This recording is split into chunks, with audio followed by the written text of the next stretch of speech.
तूफान में पेड़ गिरने से कक्षा क्षतिग्रस्त होने के 1 साल बीत जाने के बाद भी इसकी मरम्मत अब तक नहीं हुई है। स्कूल की टूटी हुई दीवारें, बाउंड्री के अंदर पड़ी शराब की बोतलें, बुनियादी ढांचे की घोर कमी की यह तस्वीर जलपाईगुड़ी के बेलाकोबा CS2 प्राइमरी स्कूल की है। स्कूल की इस हालत के कारण अभिभावक स्कूल से मुंह मोड़ रहे हैं। मिली जानकारी के अनुसार जलपाईगुड़ी जिले के राजगंज प्रखंड के बेलाकोबा CS2 प्राइमरी स्कूल एक समय इस स्कूल में छात्रों की संख्या 150 थी, लेकिन अब यह संख्या घटकर 23 रह गई है। कथित तौर पर स्कूल की खराब हालत और बुनियादी ढांचे को इसके लिए जिम्मेदार ठहराया जा रहा है। बताया जा रहा है कि पिछले साल काल बैसाखी के जोरदार प्रकोप के कारण पेड़ गिरने से स्कूल की 2 कक्षाएं पूरी तरह से क्षतिग्रस्त हो गई थी। 1.5 साल बीत जाने के बाद भी मरम्मत का कोई नामो निशान नहीं है। नतीजतन पहली, दूसरी, तीसरी और चौथी कक्षा की कक्षाएं वर्तमान में एक ही कक्षा में चल रही है। वहीं स्कूल की बाउंड्री भी क्षतिग्रस्त है, जिस कारण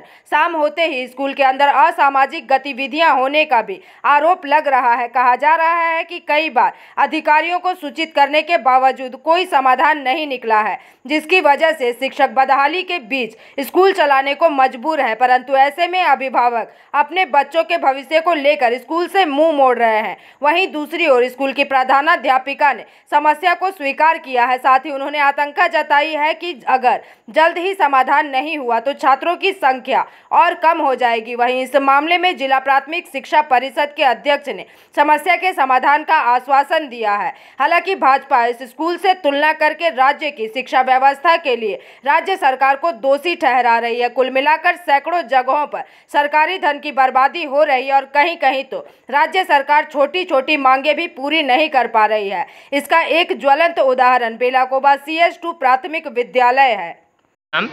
আমার নাম বাবাই সরকার। আপনি কি দায়িত্বে রয়েছেন? আমি রাজগঞ্জ বিধানসভা মন্ডল একের যুব মোর্চার সভাপতি। এই যে স্কুলটার সম্পর্কে যে আপনাকে বললাম, সেই স্কুলটা কি বলবেন বিষয়টা নিয়ে?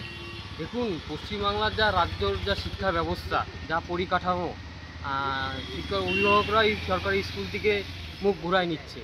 দেখুন, এদের প্রশাসন এখন কি করে। এখন স্কুলগুলো যা দেখলাম, বাজারঘাটের লোকজনও বলছে স্কুলের জল পড়তেছে, ছাত্রগুলো এক ক্লাসে পড়াশোনা করতেছে, ঠিকমতো পড়াশোনা হচ্ছে না। আজকে দেখা যাচ্ছে তৃণমূল নেতার 4 তলা বাড়ি, কিন্তু এদের আর এরা গরুর খাটালে পড়াশোনা করছে, এটা কোনদিন হয়? এই ঘটনা, এই অবস্থা, আপনারা কি চাচ্ছেন যে স্কুলটা?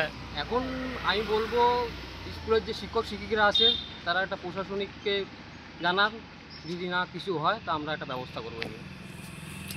গার্জিয়ানরা এসে এখানে বিভিন্ন টয়লেট জাতীয় করে আছে, এগুলো আমাদের অসুবিধা হচ্ছে।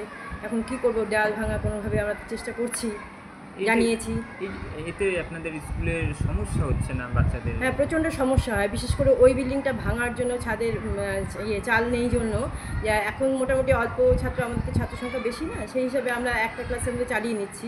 কিন্তু যখন এখানে রাজ্যের ক্যাম্পগুলো, ক্যাম্পের যে খেলার যে ক্যাম্পগুলো হয় এবং জেলার ক্যাম্পও এখানেই হয়, কয়েক বছর ধরে হচ্ছে, তখন আমাদের ভীষণ অসুবিধা হচ্ছে। তখন এই টিচার্স রুমেই আমাদের ক্লাসগুলো করাতে হচ্ছে।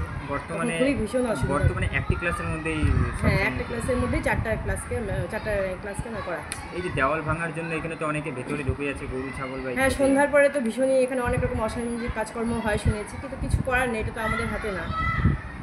এর বাইরে তো আমরা কিছু করতে পারবো। স্কুল আওয়ার্সে চেষ্টা করি আমরা 3 জনে মিলে, আমার যে সহকারী শিক্ষিকারা আছেন, শিক্ষক শিক্ষিকারা আছেন, তারাও সহযোগিতা করছে এবং সবাই মিলে চেষ্টা করি গার্জিয়ানদের না করি, পাশের স্কুলের যে guardian. Bureau report, PVTV news.